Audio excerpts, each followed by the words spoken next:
Back to of the record. Party అధ్యక్షుడిగా ఎన్నో సవాళ్లు ఎదుర్కొన్నారు.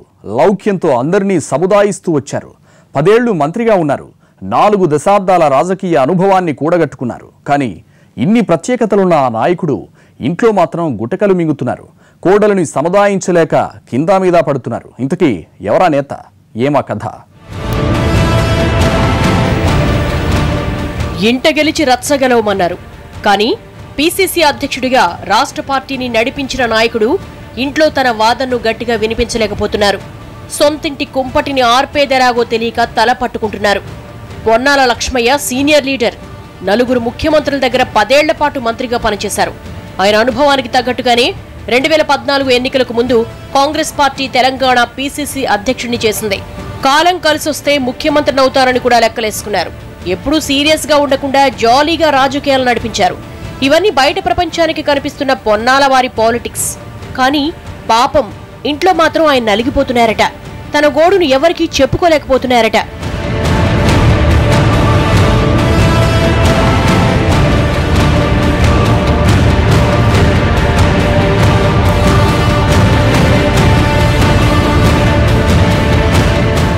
పొన్నాల వయసు ఇప్పుడు 74 సంవత్సరాలు.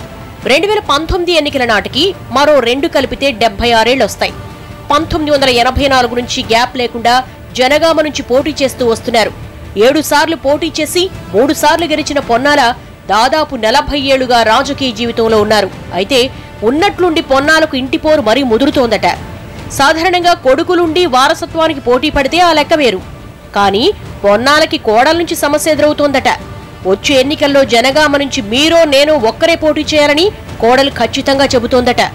వయస్సు మళ్లుతున్నప్పుడు పెద్ద పదవులపై దృష్టి పెట్టాలి గాని ఇంకా ఎమ్మెల్యేగిరి కోసం ఎన్నికల్లో పోటీ చేయడం అవసరమా అన్న ప్రశ్న పొన్నాలకు సొంతింటి నుంచి ఎదురవుతోందట.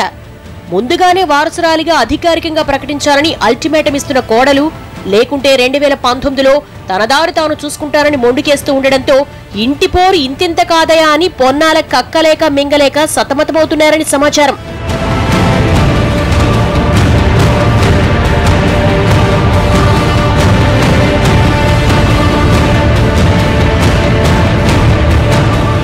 పొన్నాల ఇంటిపోరు రాజకీయాల దగ్గరే ఆగడం లేదట. మొత్తం ఫ్యామిలీ మీదే దీని ఎఫెక్ట్ తీవ్రంగా ఉందన్న చర్చ జరుగుతోంది. మొన్నటిదాకా కలిసున్న కుటుంబం ఇప్పుడు వేరు పడిందంటున్నారు. రాజకీయ పొరపచ్చాలు కాస్త ఆస్తి గొడవల దాకా వెళ్లాయట. పొన్నాల 2వ కుమారుడు మురళి సతీమణి వైశాలి వీరు అమెరికాలో స్థిరపడ్డారు. 2008లో టీఆర్ఎస్ ఎమ్మెల్యేల రాజీనామాతో చేర్యాలలో బై ఎలక్షన్ వచ్చింది. దీంతో వైశాలిని అమెరికా నుంచి తీసుకొచ్చి మరీ పోటీకి దించారు. ఆ తర్వాత మళ్లీ అవకాశం ఇద్దామంటే 2009లో నియోజకవర్గాల పునర్విభజనలో చేర్యాల సెగ్మెంట్ గల్లంతై జనగామలో కలిసింది. దీంతో వైశాలికి మళ్లీ పోటీ చేసే అవకాశం రాలేదు. 2009లో మామయ్యను గెలిపిస్తే ఆయన మంత్రి అయితే తనకి ఎమ్మెల్సీ ఇస్తారని ఆశపడ్డారట పొన్నాల కోడలు. ఆ హామీతోనే ఎన్నికల్లో అన్నీ తానై పొన్నాల గెలుపులో కీలకంగా వ్యవహరించారు. చూస్తుండగానే 5 ఏళ్లు గడిచినా వైశాలికి పదవి రాలేదు. 2014 ఎన్నికల్లో పీసీసీ చీఫ్ గా పొన్నాలే అందరికీ టికెట్లిచ్చినా తనకు ఇవ్వలేదనే అసంతృప్తి ఉన్నా దిగమింగుకున్నారామె.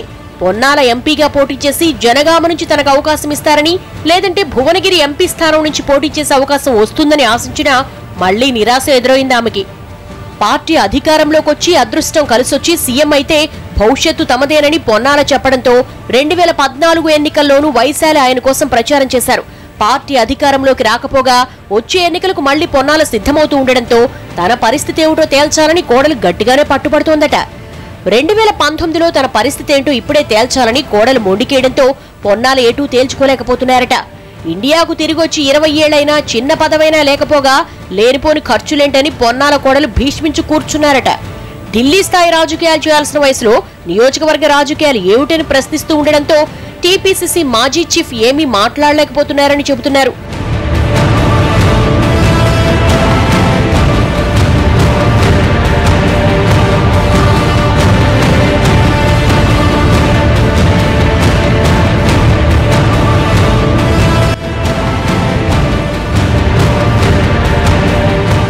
కాలం కలిసిరాకే కోడలకు అవకాశం ఇవ్వలేకపోయారంటున్న పొన్నాల 2019 ఎన్నికల్లో అవకాశం ఇద్దామంటే లోకల్ ఫీడ్బ్యాక్ బాగాలేదని సన్నిహితులతో వ్యాఖ్యానిస్తున్నారట.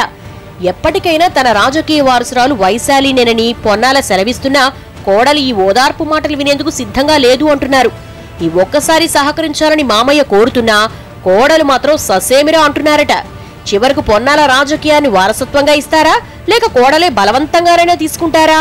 ఇంటి పోరును లెక్క చేయక పొన్నాలే మరోసారి ప్రజాక్షేత్రంలో నిలుస్తారా? వేచి చూడాలి.